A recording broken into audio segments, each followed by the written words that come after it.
ब्रजमोहन श्रीवास्तव, राम मंदिर, राम लगाएंगे बेड़ा पार।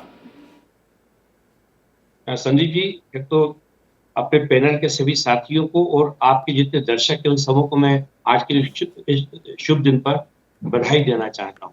देखिए कि ये जो मुद्दा है, निश्चित रूप से बीजेपी लगातार इस मुद्दे पे स्टैंड लेती रही है। ये कोई नई चीज नहीं है। सन 1984 से लगातार इस मुद्दे पे चर्चा हो रही है और लगातार उन्होंने इसको अपने एजेंडे पे रखा है। अब ये विपक्ष का लापरवाही कह लीजिए या नासमझी कह लीजिए कि उन्होंने इस मुद्दे को समझा नहीं। अगर समझा होता तो आज इस मौके पर विपक्ष के साथियों को भी वहां उपस्थित होना चाहिए था। इसमें परेशानी क्या थी? देश देखिए, आज जिस प्रकार से पूरे देश में नहीं, माहौल है। अगर पार्टी विशेष का कार्यक्रम बना दिया जाए, बीजेपी आरएसएस का कार्यक्रम बनता दिखे, पूरी की पूरी प्राण प्रतिष्ठा, तो दूसरा ऐतराज तो करेगा। देखिए, ऐतराज करना वाजिब है, लेकिन मुद्दा यह है कि आपको ये देखना पड़ेगा कि जनमानस क्या चाहता है। संदीप जी, इस बात को तो स्वीकार करना होगा हम सब लोगों को कि राजनीतिक दल काम जो करते हैं वो देश जनता के या मतदाता के भावनाओं के ऊपर तो ये अपनी बात तो नीति बनाते शंकराचार्यों को हैं। भी समझानी चाहिए ब्रजमोहन श्रीवास्तव। सरकार ही नहीं समझा पाई। वेदों के, शास्त्रों के संरक्षक तो शंकराचार्य हैं। चारों के ठीक है, चारों वो प्राण प्रतिष्ठा में शामिल होने से इनकार कर गए कि आधा अधूरा मंदिर है। आधे अधूरे मंदिर में प्राण प्रतिष्ठा कैसे हो सकती है? ठीक है, उन्होंने अपनी बात को रखा, लेकिन देश के लोगों ने तो स्वीकार नहीं किया उनकी बात को। जिस प्रकार से आज पूरे देश का वातावरण है, जिस पर बीजेपी के सारे कार्यकर्ता नहीं है, बीजेपी के सारे समर्थक नहीं है, वो लेकिन उसके वेदों बावजूद के, भी मैं देख रहा शास्त्रों हूं। के ज्ञाता तो है ना। आम आदमी नहीं, वेद और शास्त्र का ज्ञाता थोड़ा होता है। आपको थोड़ा तो पता है वेदों की और यही तो कह रहा शास्त्रों हूं आपसे की कि महीन आम बारीकियां ना मुझे पता है। संदीप भाई, नहीं संदीप भाई, मैं यही आपसे कह रहा हूं कि एक आम आदमी की भावनाओं का ध्यान रखना ही राजनीतिक दलों का पहला कर्तव्य होना चाहिए। पूरा देश देख रहा है, सारे लोग समझ रहे हैं इस बात को, लेकिन विपक्ष की समझ में नहीं आ रहा कि कौन से मुद्दे ऐसे हैं जिनको लेकर वो जनता के बीच में उनको जाना चाहिए। तो इस मुद्दे कंफ्यूज ही पर आ जिस गया प्रकार है। की जी कंफ्यूज ही आ गया है विपक्ष। हाँ, ये तो देखिए ना, मैं आपके साथ इतनी डिबेट में आ रहा हूं, मैं तो लगातार इस बात को कह रहा हूं कि विपक्ष इस देश के मुद्दों को नहीं पकड़ पा रहा।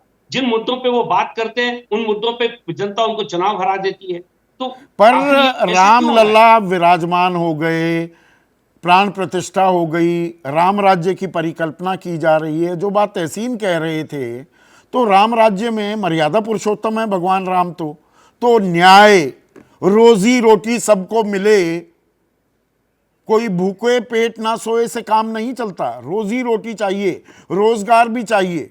अमीर और गरीब के बीच में इतनी बड़ी खाई, 20 करोड़ लोग गरीबी रेखा से नीचे, मेरे शब्द नहीं है, दत्तात्रेय होसबोले के हैं। 23 करोड़ लोग 375 रुपए भी ना कमा पाएं।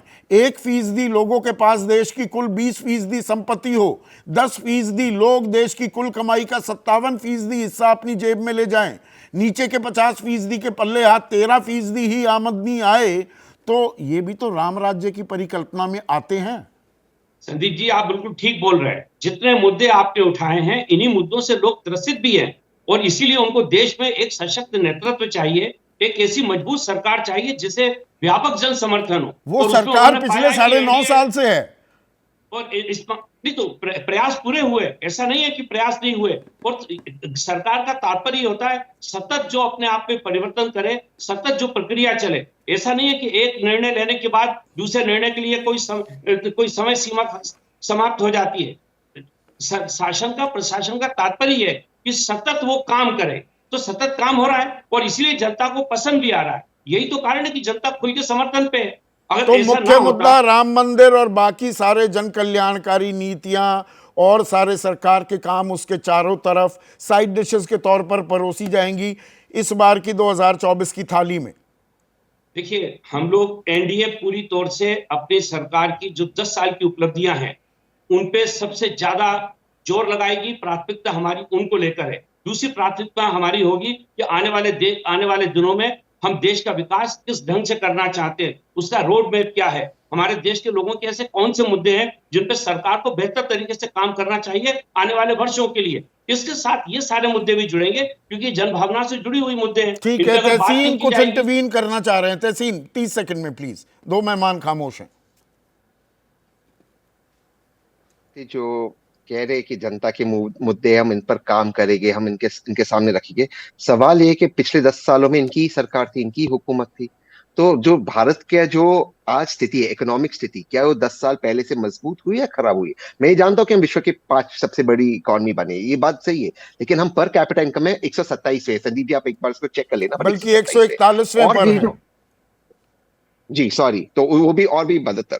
और जो मल्टी डायमेंशनल पॉवर्टी इंडेक्स में बताया जाता है कि 24 करोड़ भारतीयों को गरीबी रेखा से बाहर निकाला, उसके एक्चुअली स्टैटिस्टिक्स ही गलत है। कोविड के सालों को गिना ही नहीं, डेटा उन्होंने यहाँ वहां से लिया। तो इन बातों को अब आप काम ये करेंगे, काम तो विपक्ष का है ना, ये काम विपक्ष का है, विपक्ष को आईना दिखाना होगा। फिर से आगे। हाँ, तो पर विपक्ष आईना दिखाने के बजाय खुद खेल में फंसा हुआ है क्या? और संजय, जो आप लोगों ने CSDS ने स्टडी की थी, बड़ी दिलचस्प है ये।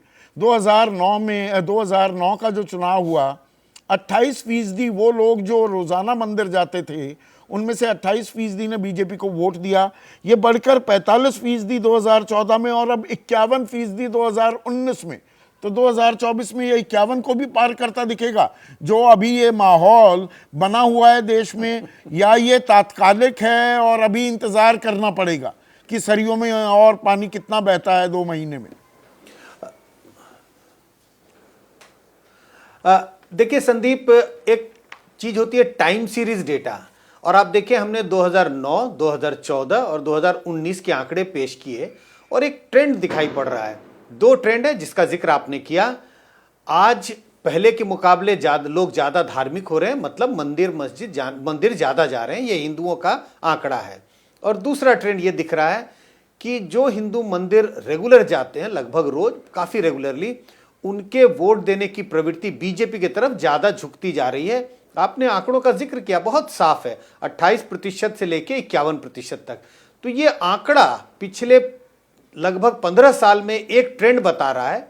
इस आंकड़ों के सहारे अगर जाते, और अगर मान लीजिए आज रामलला की प्राण प्रतिष्ठा समारोह नहीं भी होती, तो भी मैं मानता कि यह ट्रेंड अपवर्ड ही जाएगा। लेकिन आज जो कार्यक्रम हुआ देश भर में, उससे तो मैं बिल्कुल आश्वस्त हूं कि धार्मिक प्रवृत्ति लोगों की ओर बढ़ेगी या बढ़ चुकी है, और बीजेपी की तरफ उनके वोट का झुकाव और ज्यादा 2024 में देखने को मिलेगा, और ज्यादा दिखेगा। ठीक है। जैसे ही घड़ी का काटा दोपहर 2:30 पे आए, बबीता जी का दिल सास बहू साजिश के लिए मचल जाए। और ये है इनकी बहू, पूरे दिन ऑफिस की टेंशन हो जाए गॉन जब ये करें अपना फेवरेट शो फ्री टाइम पे ऑन। इनकी तरह आप भी देखिए अपना फेवरेट शो अपने टाइम पर, और डाउनलोड कीजिए ABP लाइव ऐप अपने स्मार्ट टीवी पर।